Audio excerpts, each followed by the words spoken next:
Since its launch in 2005, Broad Street Review has sought to promote the exchange of viewpoints rather than any particular point of view. To that end, we welcome commentary from professionals and amateurs alike about the performing and visual arts, as well as any other field of interest to our eclectic group of contributors. The following interview was submitted to Broad Street Review, powered by Rep Radio.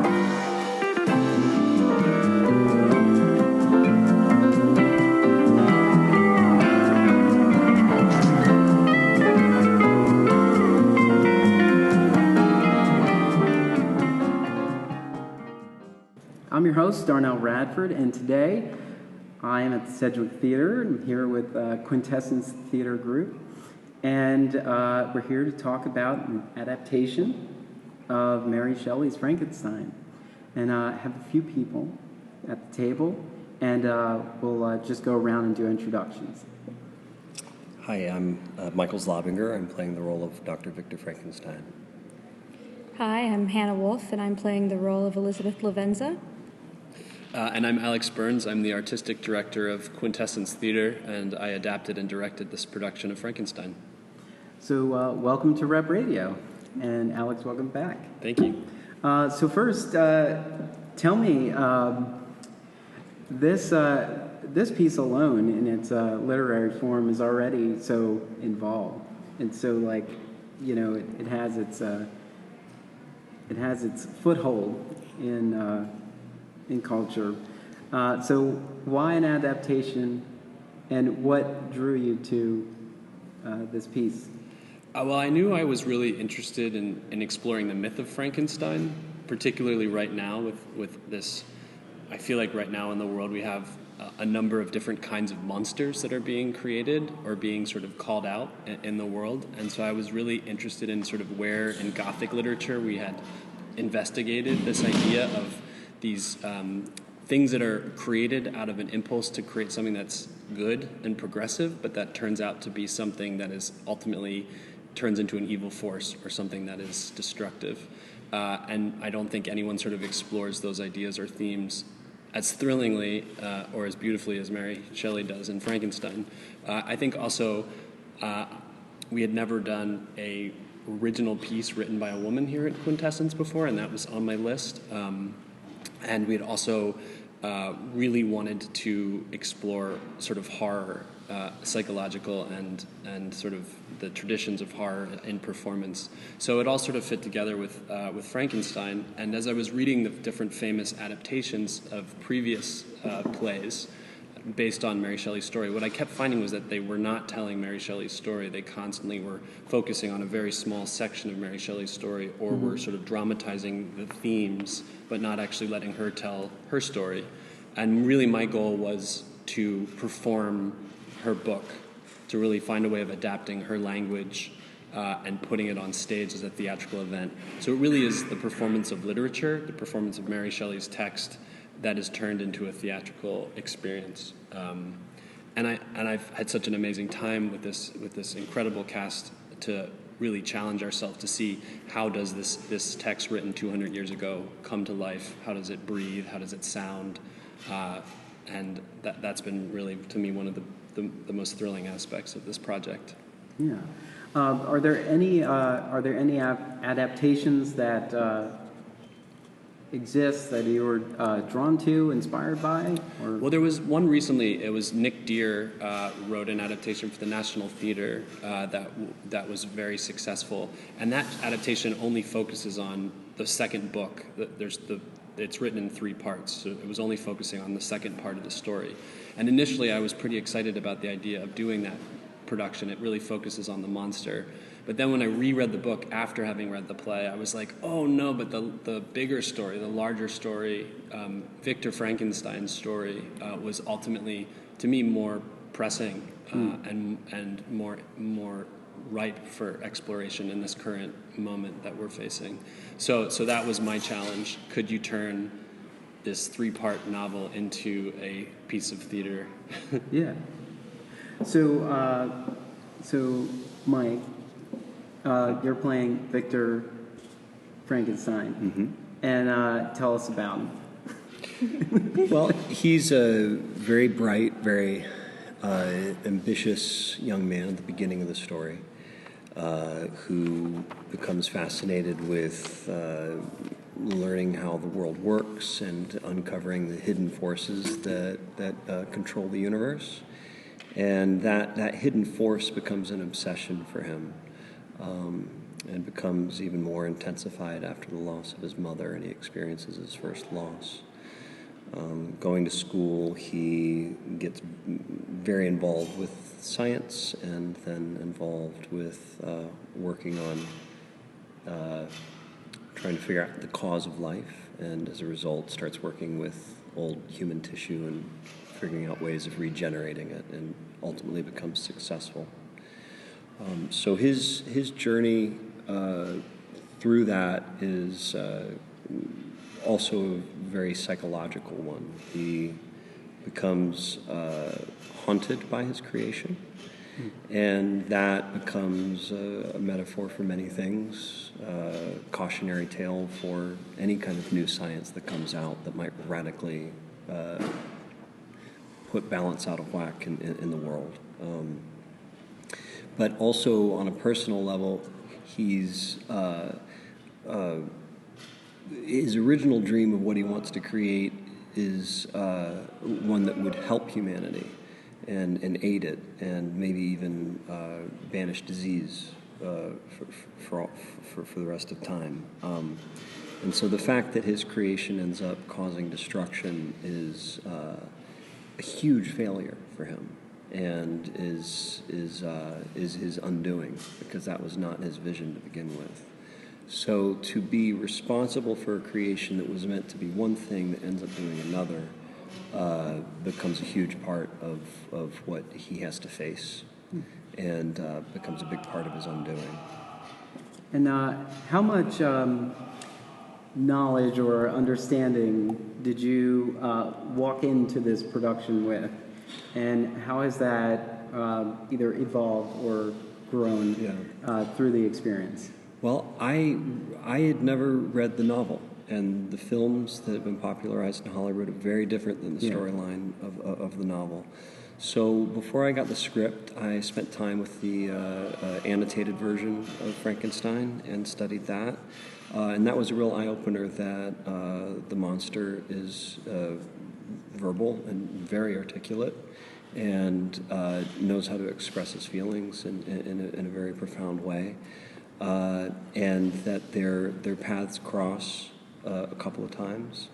And then when I started working on the script, that was a pretty natural transition, because the play is a very faithful adaptation of the novel, so there wasn't a huge adjustment for me in that regard.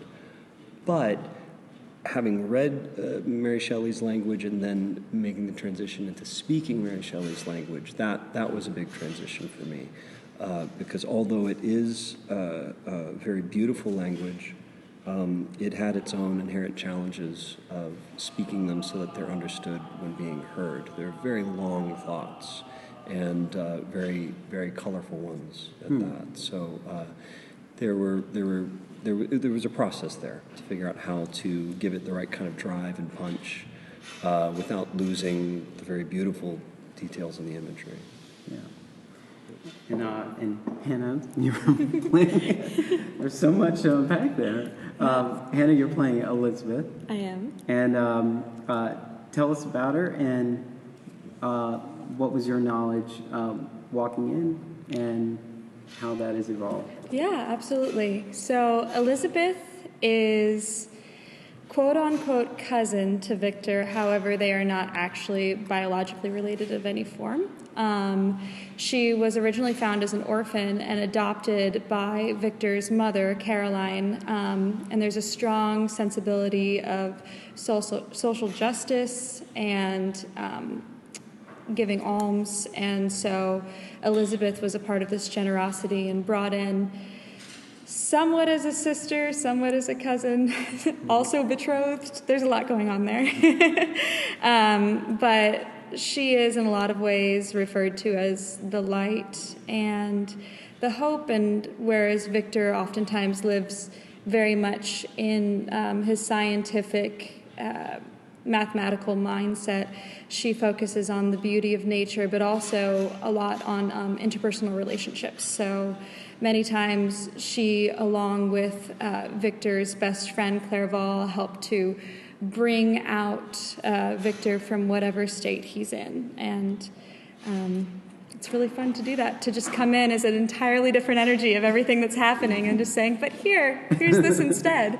And in terms of the novel, I read it again recently before we started this process, and I was really happy to have done that because the only time I had read it before that was leading into my sophomore year of high school. It was assigned to me as summer homework, and I did not find it as an enjoyable then when I was like, I could be doing this with my summer. But I'm really, really happy that I'm working on this process and I got to reread the novel because it's so rich and so beautiful, and there's so much that happens, and between where our society is going in terms of technology, but also just even the way that we still treat each other as humans, it's so relevant to today and everything that's happening. And I know we have a couple student matinees coming up, and I think I would have been thrilled to have experienced our version of the play as opposed to... And then go back to class to... Yeah, and then be like, okay, it. Cool. Yeah. Because there is just so much going on, and I think it's different than when you're just trying to wrap your head around the language or at least it was for me as a younger person, versus to see that language in motion and how beautiful it is when it flows. Yeah. Mm-hmm. Have you given any thought to what didn't grab your attention in high school that grabs your attention now? It's so I know the silly. passage of time and everything that's going on, like you might just turn off the news and you read a chapter and now you're thinking like, whoa. There's so much that can influence us now that just wasn't there when you're sitting in your room. I think I got really caught up in the language of it, and trying to read that as if it were poetry and not having my grasp around it fully, because I feel so silly saying this now, but when I was, an angsty teenager, I was like, nothing happens in this story, and like living it, it's like, oh no, there's a million things that happen. It's full of action, and it's full of changes and surprise, and I just think that maybe I tried to speed read it, and you can't brush Mary aside. You have to listen to what she has to say and fully be there for her. Otherwise, you're not going to gain anything from her wisdom. And I cannot say how glad I am to be working on this, because I'm sorry, Shelley, you're right. Your words are beautiful, and everything that happens is important. And it's been a neat way for me to kind of reconcile who I am now with when I first read the novel. Yeah. Michael spoke about translation, and so let's talk a little bit about the literary text versus theatrical text, and how you crafted this for the stage, and how you all received it. Well, I went to a very specific theater program at Northwestern that had a performance studies department that was all about the performance of literature. So it was actually about how do you perform poetry, how do you perform novels as theater. And so really what I started out by doing was just taking Mary's actual language that was the most active, which is dialogue, and put that into a dramatic form, and then began to look at all of her narration and look at ways in which that could become part of the dramatic event. Mm-hmm. Some of that meant changing letters into first-person dialogue. Some of that meant just allowing that actor to turn to the audience and speak in direct address to tell you what they're thinking or feeling. All of those different techniques. So it really feels to me very much like an O'Neill play in terms of its expressionistic style, of which you'd be in 1 second you have an actor telling you very passionately what's going on for them and how difficult things are, and then the next second they'll be in this really high drama scene with another person in real time, and the journey of that to me is really, really thrilling. I only ended up writing one little scene, I think about 12 lines. It's a trial to just sort of jump forward in the story. But other than that, all the words that you hear are Mary's or a couple of little words that are shifted just for sense. But it all comes straight from the book. Because I think part of what was so amazing going back to the book is that this 19-year-old mind put together this prose that is so dense and rich that to me just sort of flows. And so when I was working on it, I was at my parents' summer cabin and just sort of speaking it out into the lake like truly a romantic poet and just feeling the sort of Percy Shelley and the Mary Shelley and the Lord Byron sort of surging in me and it all would just come to very vibrant life as spoken word. I think the one thing that Michael said, which is really true, is just that the thoughts are really long. The sentences just go on and on and on. And I think what's really fascinating is we're so scared, I feel like, to have long thoughts in theater anymore. We want to make the point. It's much more didactic now. It's all about intention. And so there are certain passages in this text which are literally, I think, 16 lines with no periods. And once the actor has taken that on and has it in their body and finds the breath for it and finds the thought journey, it feels like the most natural. From the outside, it feels like the most natural thing ever to listen to it, because I think commonly we don't speak with sort of endings of sentences or thoughts, and we don't run out of breath, and it's just interesting to challenge ourselves to make that kind of juxtaposition. And for me, that's Quintessence really tries to focus on language and original sort of context of language, and so to have that voice, Mary Shelley's voice here, reverberating through all of us has, to me, been part of the real thrill of this experience. Talk about the first table read and what your thoughts were there and what sort of conversations started then and sort of made their way through to some clarity as we got to open. Yeah, I think the main thing was just this idea of direct address in these longer poetic passages was how much of it could we keep in and how much of it would stay active for both the performer and the character and for the audience. I think when we first read through the show, it was a very healthy 3.5 hours. And then when we added in all of the drama, it jumped all the way to like 4 hours and 15 minutes. So the people that came to see our first preview they had a very, very, very awesome evening at the theater. They were troopers, theater troopers. And then over the course of the previews, we just really sort of condensed the whole project into a 3-hour evening, and that was an amazing process of really looking at sort of how the language was working. I think the other thing, the poetry works by itself. So I think as a table read, that was really exciting. The real challenge for us was once we started having all of the pieces. Curtis Coyote, who's an amazing puppeteer, and he makes special effects for film and theater. He brought in all of these body parts and all the corpses and all the scientific devices, and adding that in and adding the movement in and adding the sort of actual dramatic sequences in. That was really the challenge of how to marry the physical and the theatrical with this poetry. I think one of the things that I'm most proud of is some of the passages that Michael gets to deliver, which are these soaring pieces of text about Frankenstein wandering through the Alps and entering the valley of Chamonix and discovering the La Mer de Glace, and to me that is pure romanticism, that sort of expansive spirit and the idea of the human soul coming into concert with nature's soul or nature's spirit, and all the romantic poets captured that in their writing, and Mary Shelley captures it in hers, and I think that theatrically we're also, thanks to Michael's performance and the cast, really sort of allowing us to go on that type of truly romantic/gothic experience. Do you want to build on that? Sure. First table read for me is always an exciting first time to hear all the voices in the room.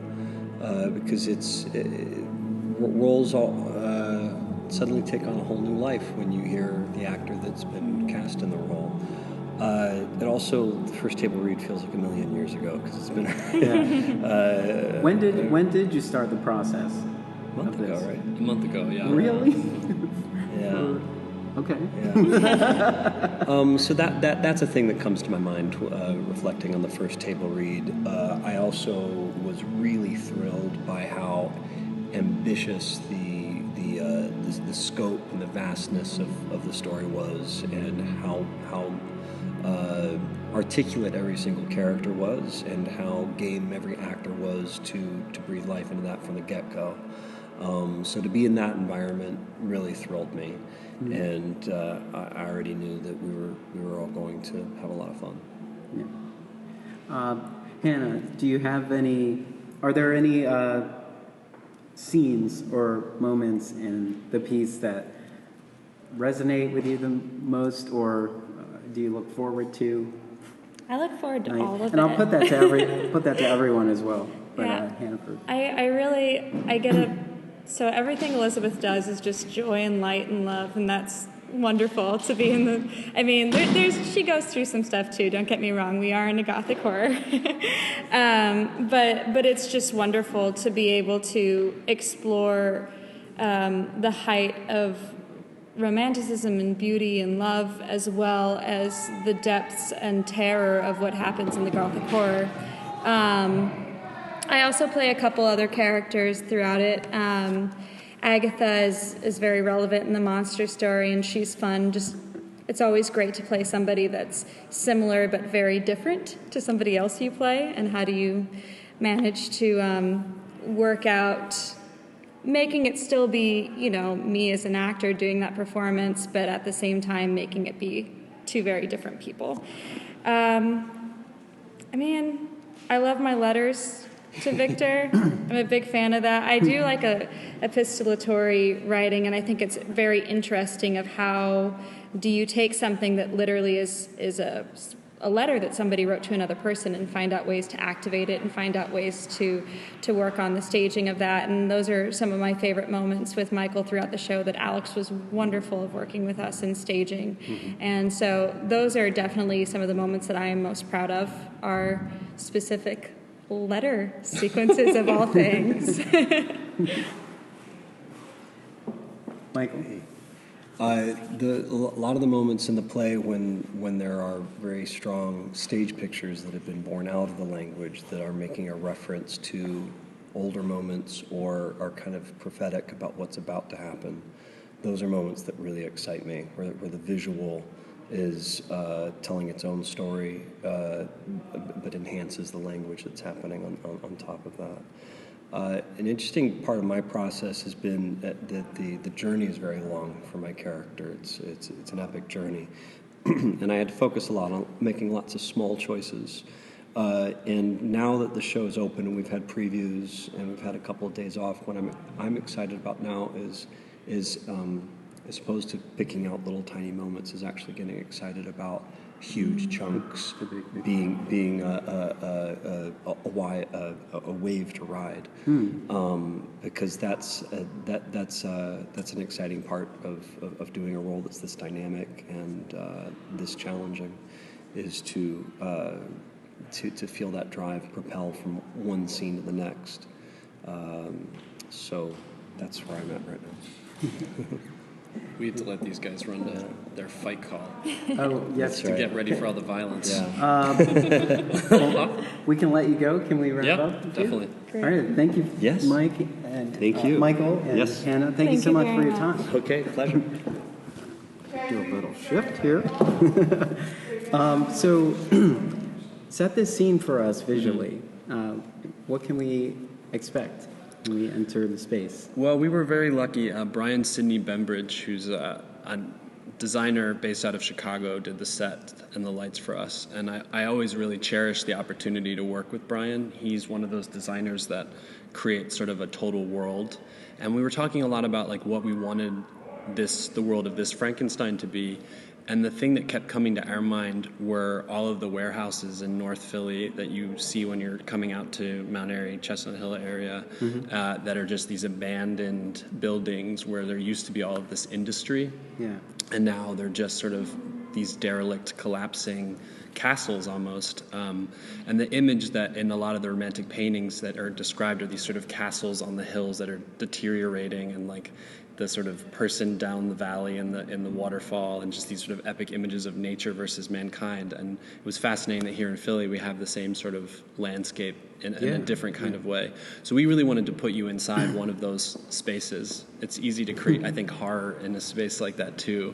So when you walk into the Sedgwick, into our theater, we're welcoming you into this sort of dilapidated warehouse. That sort of fits with the environment of our theater, because we're in an Art Deco movie palace that is similarly in sort of disrepair that we use as a theater. So that's sort of the entryway, and then everything just evolves out of the pieces that are in the space. The language and the actors are doing most of the work for the audience in terms of taking you on this journey, which goes all the way from Switzerland to Germany to England to the Orkney Islands to Ireland. It's to Russia, to the North Pole. It's quite a wild ride that you get to go on. Nice. And like a lot of the stuff that we do at Quintessence, the idea of the world and the clothing is really to constantly reflect the sort of experience and the images that we have in our own life. So a lot of the North Pole explorers are all dressed as you would dress if you were going to the North Pole today, and really trying to think about or just allow the audience to get lost in this idea of this sort of irreverence of time. And the fact that though we are celebrating the 200th birthday of this great story, the characters and their emotional experience is very similar to what is going on for all of us right now. I think the thing that really, one of the other themes, this is going a little off your question, that really hit me hard while reading the book is so many of the characters describe isolation and being alone. And I feel like as you read the New York Times or the American, like, psychological journals, there's a lot of this feeling of being alone, even with all this technology and all of this communication. And the three major characters are all just desperately searching for this sort of human connection in their modern world. And that really sort of reverberated for me, especially as you see the sort of choices they make, not always the best choices because of that isolation and because of that sort of sadness that they're feeling. So hopefully that's just another interesting chapter or sort of perspective that people can explore while seeing this story. Yeah, and it's also sometimes you'll hear a little feedback that people are just blown away that this came from the mind of a 19-year-old. Yeah. But it was we had a different focus. Yes. There was a different focus then. We didn't have all of these screens vying for our attention and all of that. So there's so much you can take into the world, and actually, this was such a great vessel to get out of your own head. Right. About stories. So, and then to hear it 200 years later, and have it still resonate with this busy world that we're in, it still have the same impact, must be. Yeah. And I mean, Mary Shelley was a revolutionary, and I mean, she ran away with a married famous poet to Europe and was hanging out with Lord Byron, and just the idea that these truly some of the most brilliant people of all time were all just sort of together and challenging morality and challenging the social structures of the world, and also telling stories at the same time, to me is amazing. And it's fascinating that Frankenstein came out of that sort of hotbed feels like an inappropriate word, but that sort of garden. That collective. Yeah. Collective, yeah.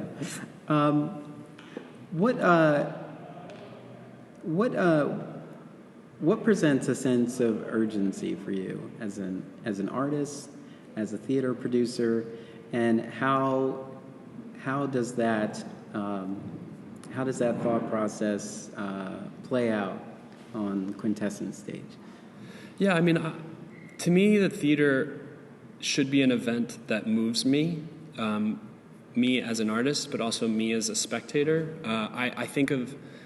I want an experience that's going to knock me off my center, that's going to present ideas in a way that I didn't previously perceive, or have a different take on something that I thought I understood. Mm-hmm. I'm always looking to be challenged. I usually use the word assault when I'm talking about how I want the event to be experienced by the audience, that I want it to come at them. Yeah.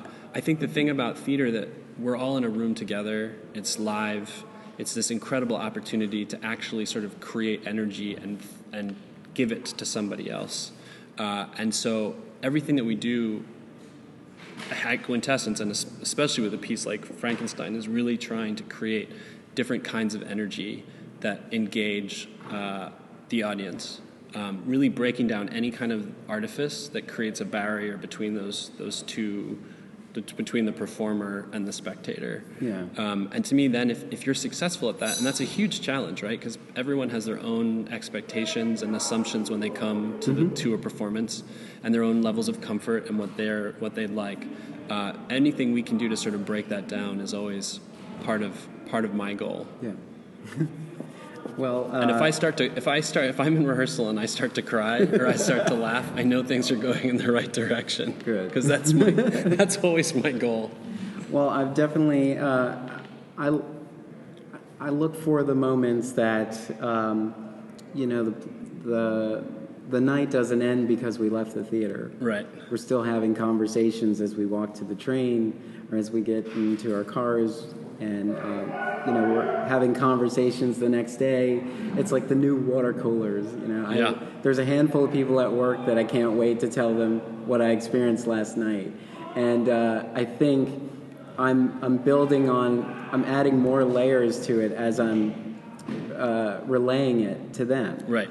And it's funny that I feel like I become such an ambassador for whatever it is I just saw. Definitely. Because I've spent so much time like unpacking, and when you're walking out, it doesn't end there. No. And that's the hope. Right. So these conversations always fuel me. Not to rush Mary Shelley off the stage, but what can we expect here at Quintessence for the rest of the season? Yeah, we have a huge 9th season here. Our next project is Oliver, which is the Lionel Bart adaptation of Charles Dickens' Oliver Twist. Mm-hmm. We have an incredible cast. It's going to be our second main stage musical. We did My Fair Lady last season, which was a lot of fun. Then we're doing one of the first major productions of Clifford Odets' Awake and Sing, which was a Depression-era American classic. Clifford Odets was a Philadelphia native, so we're really excited to sort of celebrate his work as one of the great American dramatists as part of our American classics. Then we're doing a King Lear, my first King Lear, Robert Jason Jackson, who was our Creon and was also part of our Morning Becomes Electra, is coming back to Philly to play Lear, which I think is going to be quite extraordinary. And then we're ending the season with Richard Bean's adaptation, One Man, Two Governors, which is this uproarious farce adaptation of Goldoni's A Servant of Two Masters. Mm-hmm. And so it's a lot of different styles. All of these plays are very sort of commenting very specifically on certain issues that we're facing as American people in crisis, but really looking at those aspects of human conflict and seeing where there is wisdom and where there is hope and where there is sort of progress is sort of the goal of our season. Great. So I'm always looking forward to the season. I always get a little disappointed if there's one that I miss, or I miss the opening and I'm like, I gotta get there before it closes. So I always make an effort to come up here, and I'm never disappointed. I'm so glad that we got a chance to talk, and let's be more consistent. Yes, this has been wonderful. We'll Thank you. make some efforts, and we'll continue to unpack the layers and layers of wonderful art that's being produced here. I mean, every time I'm sitting here in the audience, everyone here gets it. More people get it. come on down to Chestnut Hill. This production is Mary Shelley's Frankenstein. Is directed by Alex Burns. It's on stage now. You can get your tickets by going to quintessencetheater.org and or www.qtgrep.org. Yes. And we'll have these links on the website as well. Alex, it's a pleasure. Was there anything we missed? Anything else you want to add? No, I think that's great. All right, cool. Well, it's great talking to you as always, and we look forward to more conversations as the season progresses. Thank you. All right.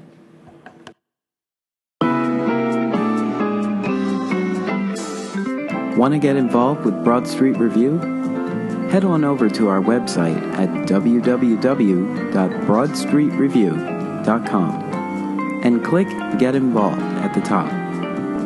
While you're there, help keep us running and click Contribute to find out how.